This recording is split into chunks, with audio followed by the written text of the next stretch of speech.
Hello students, in this video I shall be discussing class 10th poem A Tiger in the Zoo written by Leslie Norris. Let's start with about the poet. Leslie Norris was a famous Welsh short story writer. Welsh is one who lives in Wales in United Kingdoms. Beautifully, the poet explains the helplessness of a caged tiger through this poem. Now students, let's begin with introduction of the poem along with the message conveyed. The poem presents tiger in two settings, first in zoo and other in forest. Poet shows that tiger is happy in forest rather than in zoo. The poem brings out how a tiger in a zoo has to suffer because of selfishness of man. Like human beings, tiger values his freedom. Students, freedom is valued by not only human beings but animals also. Students, before starting the paraphrasing of the poem, let me read out the poem. He stalks in his vivid stripes the few steps of his cage, on pads of velvet quiet in his quiet rage. He should be lurking in shadow, sliding through long grass, near the water hole where plump deer pass. He should be snarling around houses at the jungle's edge, baring his white fangs, his claws, terrorizing the village. But he is locked in a concrete cell, his strength behind bars, stalking the length of his cage, ignoring visitors. He hears the last voice at night, the patrolling cars, and stares with his brilliant eyes at the brilliant stars. Yes. Now, the difficult words. Stalk. Stalk means to walk in an annoying way. Lurking. Lurking means waiting secretly. Next is plump. Plump means fat. Snarling. Snarling means making aggressive growl showing teeth. Animals do snarling, na? They show aggressive growling showing their teeth. Fangs, long sharp teeth. Terrorizing, create fear. Patrolling car, police cars which keep watch usually at night. Stares, stares means to look for a long time. Now students, paraphrasing of the poem. He stalks, he refers to the tiger. Tiger is referred here. Tiger is the denizen of forest. Denizen of forest is the inhabitant of forest. He is bound in a cage.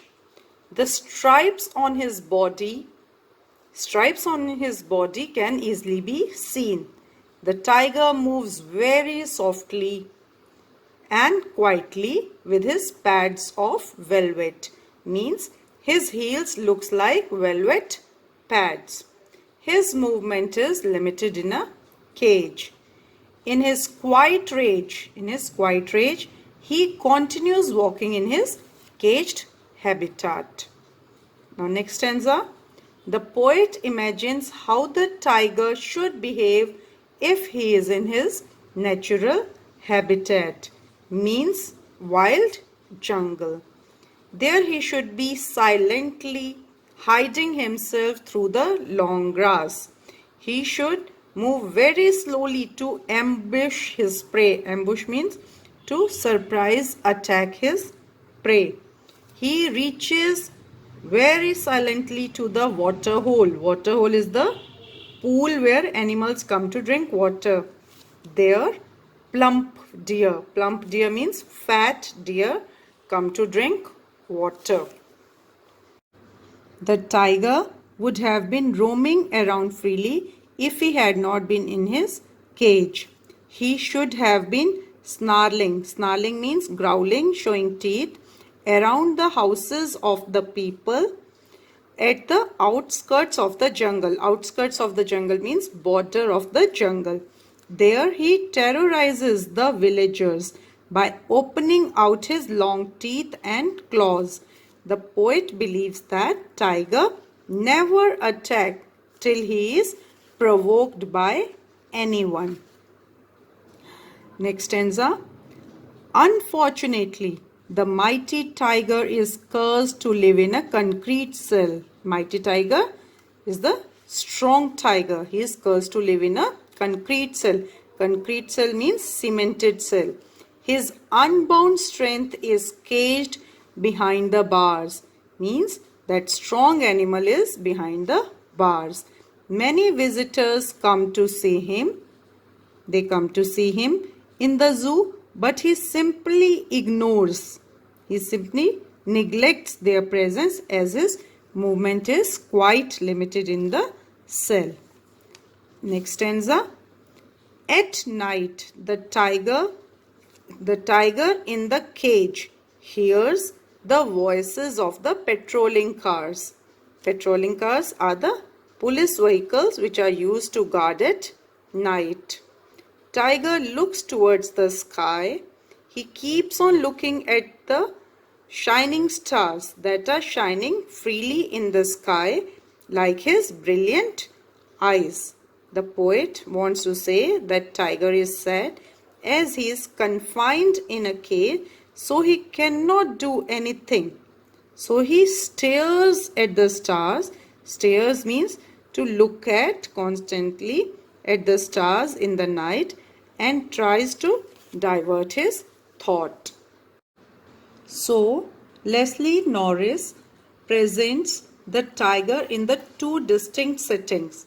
The first setting is that of the zoo, and it is the setting that the tiger inhabits in the reality. The second setting is that of the forest, and it is the setting that the tiger has been taken out of. So, the poet beautifully shows the plight of the tiger.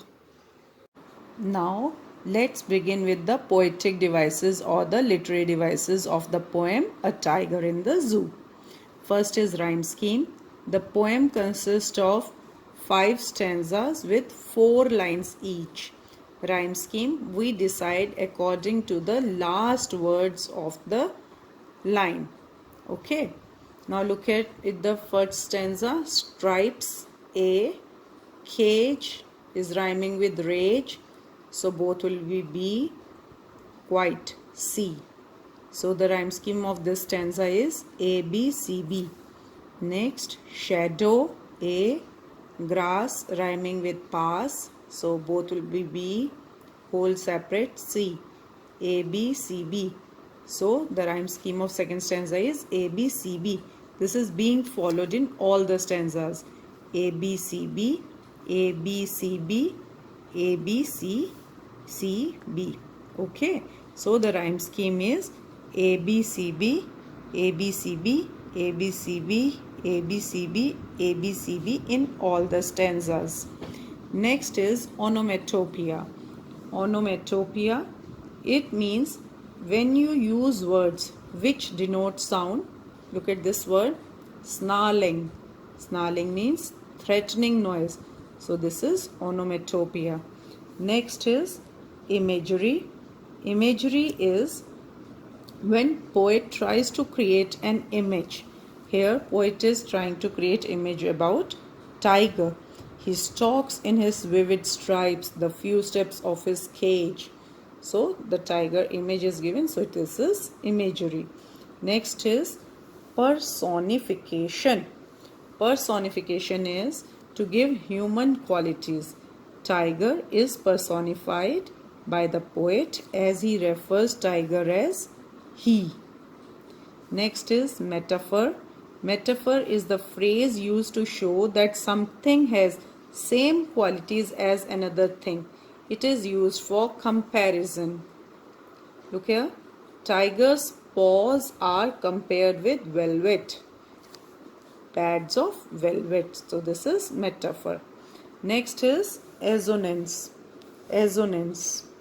Look here. Assonance is it is repetition of vowel sound in the same line. Look here, line number 1. In his vivid stripes. So I is sound I is very prominent, so this is assonance. Next is consonance. Look, consonance. Consonance. Consonance is repetition of consonant sound. Use of S in the first line. Stalks, his, stripes. So this is consonance. Next is oxymoron. Look at the spelling. Oxymoron. Oxymoron. It is when you use adjective opposite in meaning. Look at this word. Quite, rage. Quite, rage, both are the adjective opposites. Rage means anger. So this is called oxymoron. Next is alliteration. Look, alliteration. Alliteration is repetition of consonant sound. Use of sound P at starting of two words. Look here, plump, pass. Plump, pass. So this is alliteration.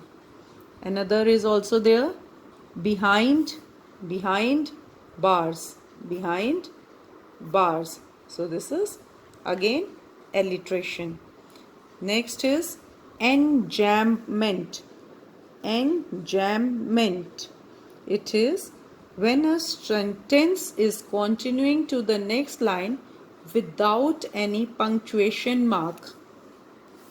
Look, line number 6. Sliding through long grass near the water hole where plump deer pass. This is example of enjambment. Same thought is continuing without any punctuation mark. So this is called as enjambment. One more is also there. He should be snarling around houses at the jungle's edge. Here same idea is conveyed and no punctuation mark is there. So this is also enjambment.